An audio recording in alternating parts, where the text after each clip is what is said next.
Osho called it the inner enemy. Modern neuroscience identifies it as destructive neural patterns. Quantum physics reveals its true nature, a frequency of self-rejection that contaminates every cell of your being. Do you feel this heavy energy when you look in the mirror? That voice whispering, "I'm not enough. Something is wrong with me. I need to be different to be loved." It's the echo of an ancestral program that turned your energy field into a battlefield against yourself. Osho used to say, "You are a masterpiece of existence, but you've spent your whole life trying to become a cheap copy of someone else." Every moment of self-rejection is a moment when you betray your own quantum essence, blocking the natural flow of universal energy through your being. In this video, you will discover the secrets Osho kept about the frequency of total acceptance, the ancient spiritual technology that can instantly reconfigure your energetic vibration and restore your connection to who you truly are. If you feel that the time has come to stop fighting against yourself, subscribe to the channel now. Stay with me until the end because this knowledge is not for everyone. It's for souls brave enough to embrace their deepest truth. Self-rejection is not just a psychological problem. It's an energetic virus that infects your vibrational frequency from the moment you first believed you weren't enough. When you reject parts of yourself, you create what quantum physicists call destructive interference in your energy field. Your natural energy goes into conflict with itself, creating a dissonance that shows up as anxiety, depression, and a constant feeling of being out of alignment with life. Osho noticed something fascinating. People who spent years meditating, practicing yoga, studying spirituality, but still carried a deep resistance against their own nature. They were seeking spiritual growth as a sophisticated way to escape from who they really were. Neuroscience confirms this. Every thought of self-rejection activates neural networks that strengthen self-critical patterns. Your brain literally rewires itself to support the belief that something is wrong with you. It's a vicious cycle that feeds on the very energy that should be nourishing you. Osho had a revolutionary understanding of acceptance. For him, to accept didn't mean to resign or to conform. It meant to align with the natural frequency of existence, which is always an unconditional yes to life. He said, "Existence doesn't make mistakes. You exist, therefore, you are necessary." This is a quantum truth. At the subatomic level, every particle exists in perfect harmony with the unified field. Dissonance only happens when consciousness separates from this natural harmony. When you reject parts of yourself, you're saying that existence made a mistake by creating you this way. That's a kind of cosmic arrogance that disconnects you from the universal source of energy. Acceptance, on the other hand, is a return to the original frequency of creation. Osho taught a simple but powerful practice. Be a mirror to yourself without judgment. When you observe yourself without resistance, something extraordinary happens. Your energy stops fighting itself and begins to flow in harmony. Quantum physics explains this through the principle of coherence. When your brain waves synchronize with a frequency of acceptance, your entire nervous system enters a state of coherence. Your heart, mind, and body begin to vibrate at the same frequency. It is in this state that miracles happen. Lack of self-compassion creates energetic knots in your vibrational field. It's as if you install blockers in your own energy pathways. Every self-criticism, every internal judgment, every moment of harshness toward yourself builds invisible walls that block the natural flow of life force. Neuroscience has discovered that self-care activates the same neural networks that are stimulated when we receive love from others. When you deny yourself self-compassion, you are literally depriving your brain of the chemistry needed for emotional health. Serotonin, dopamine, and oxytocin decrease. Cortisol increases. Your body enters a state of chronic stress. Notice your breathing right now.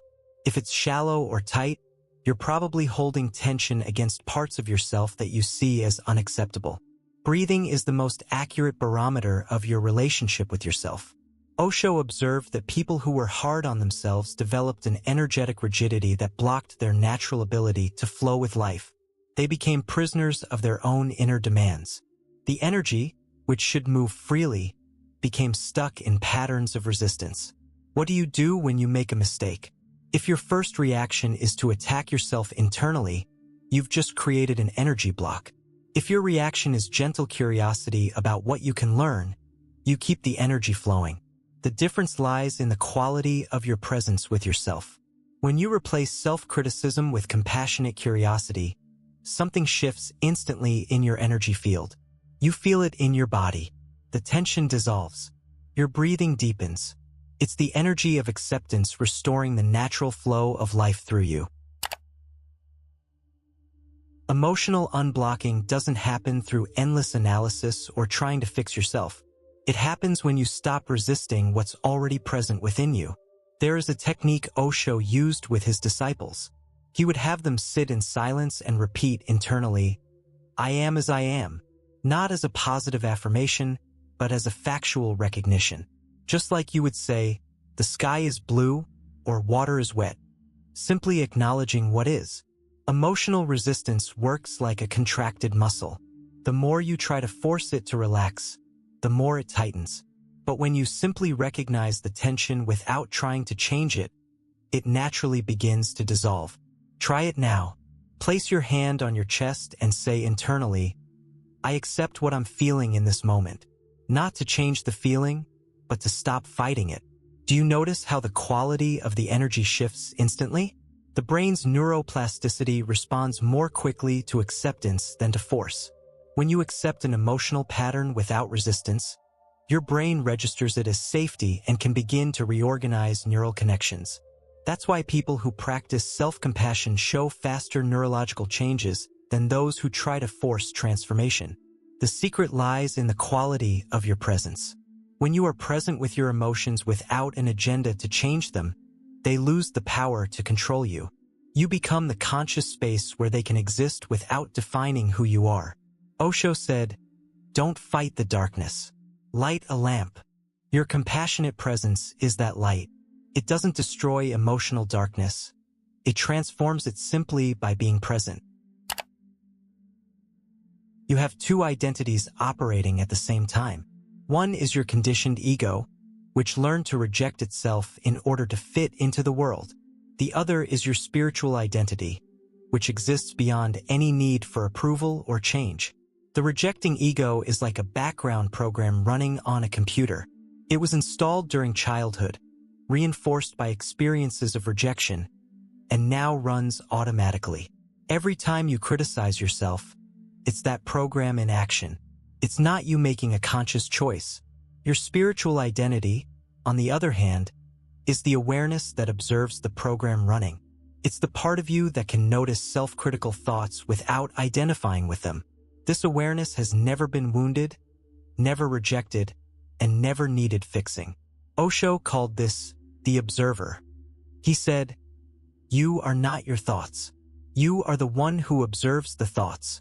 When you understand this viscerally, not just intellectually, an immediate freedom arises. You realize you can watch self-criticism without being controlled by it.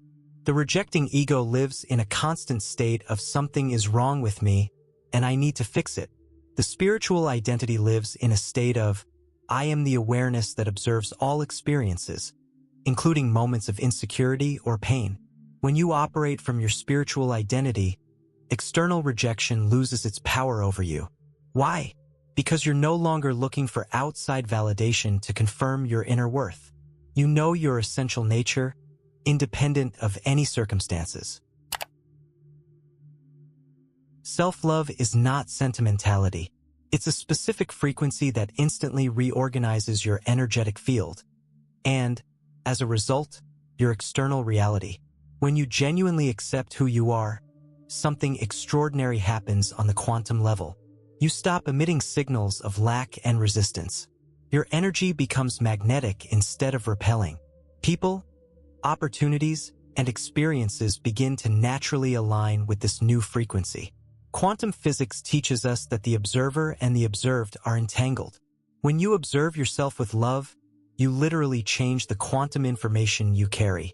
Cells respond, DNA expresses itself differently, and your presence in the world transforms. Osho taught that love is not an emotion. It's a state of being. When you love yourself, you're not feeling something about yourself. You are being the frequency of love. There's an energetic difference between thinking, "I love myself," and simply being love toward yourself. Try this now. Place your hands over your heart and simply be kind to yourself. No words, no affirmations, just pure kindness directed inward. Do you feel how your breathing shifts? How the tension in your body begins to dissolve? That's the frequency of self-love at work. People around you sense this change even before you speak. Your presence communicates something different. You no longer need to prove your worth because you simply embody it. This attracts healthier relationships, more aligned opportunities, and more harmonious experiences. Self-love is your natural frequency. You don't need to create it. You only need to stop blocking it with resistance and criticism. When you remove the obstacles, it flows naturally. Osho adapted ancient Sufi practices for the modern world. One of them is the breath of total acceptance. Inhale while directing your breath toward the parts of yourself that you reject. Exhale, releasing the tension of resistance. Not to change those parts, but to include them in the wholeness of your being.